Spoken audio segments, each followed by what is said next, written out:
ভিভোর সবচেয়ে জনপ্রিয় সিরিজ হচ্ছে তাদের ওয়াই সিরিজটা। ভিভো তাদের ওয়াই সিরিজে নিয়ে এসে বলেছে নতুন একটি স্মার্টফোন, ভিভো Y29। ফোনটা খুবই বাজেটের মধ্যে কি কি স্পেক্স আর কি কি ফিচার্স অফার করছে সেটাই আমরা আজকের ভিডিওতে জানবো।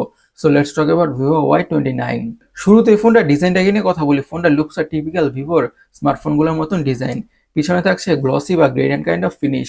বলা যেতে পারে এই ফিনিশটা বা ডিজাইনটার কারণে ফোনটা দেখতে অনেকটা সুন্দর বা বিউটিফুলি লাগে, কারণ ব্যাকপ্যানে থাকছে কিছুটা patterns which looks cool or aesthetic. As a budget smartphone হিসেবে ফোনটার ডিজাইনটা ভালোই সুন্দর, নাথিং টু কমপ্লেন অ্যাবাউট। এখন ফোনটা ডিসপ্লেটাকে নিয়ে কথা বলা যাক। ডিসপ্লেটা হচ্ছে 6.68 ইঞ্চের IPS display with 120 hertz refresh rate এবং পিক বা ম্যাক্স ব্রাইটনেস হচ্ছে 1000 নিটস।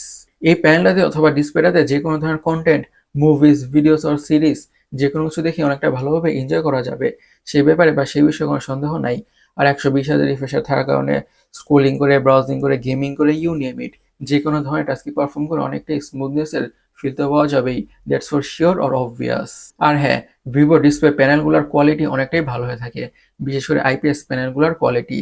সো একটি বাজেট স্মার্টফোন থেকে যেমন ধরনের ডিসপ্লে এক্সপেক্টেড, আমরা এক্স্যাক্টলি তেমন ধরনের ডিসপ্লে পেতে যাচ্ছি।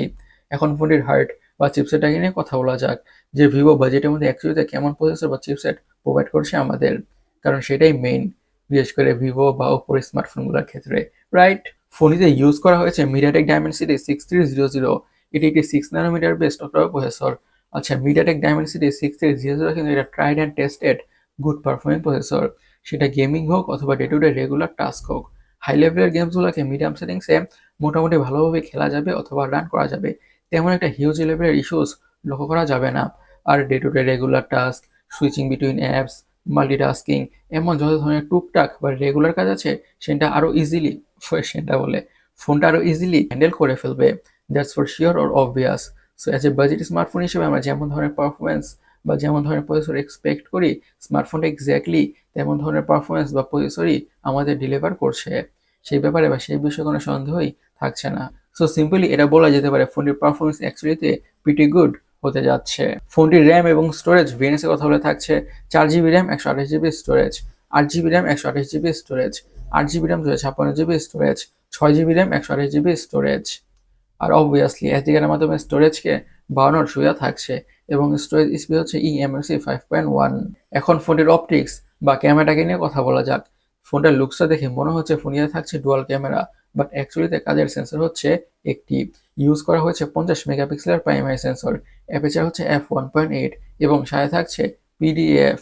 সেকেন্ডারি ক্যামেরা হচ্ছে একটা অক্সিলারি সেন্সর, যেটা হুদে দিয়েছে ইউজলেস সেন্সর। আচ্ছা, ফোনে থাকছে 8 মেগাপিক্সেলের সেলফি ক্যামেরা। এই ফোনটার ক্যামেরাটা 1.8 অ্যাপারচার হওয়ার কারণে লো লাইটও মোটামুটি ভালো কোয়ালিটির পিকচার্স আর ভিডিওসই পাওয়া যাবে। একটি বাজেট স্মার্টফোন থেকে যেমন ধরনের পিকচার কোয়ালিটি এক্সপেক্টেড, ঠিকঠাক তেমন ধরনের ভিডিও কোয়ালিটি বা পিকচার্স কোয়ালিটি পাওয়া যাবে। মানে আমি বলতে চাচ্ছি খুবই ভালো কোয়ালিটি হবে না অথবা খুবই বাজে কোয়ালিটিও হবে না, চলার মতো হবে আর কি, অ্যাকর্ডিং টু দ্য প্রাইস অথবা বাজেট হিসাবে কনসিডার করলে। ফোনটিতে আরও থাকছে ডুয়াল স্টোরেজ স্পিকার্স। সিকিউরিটি হিসেবে ইউজ করা হয়েছে সাইড মাউন্টেড ফিঙ্গারপ্রিন্ট সেন্সর।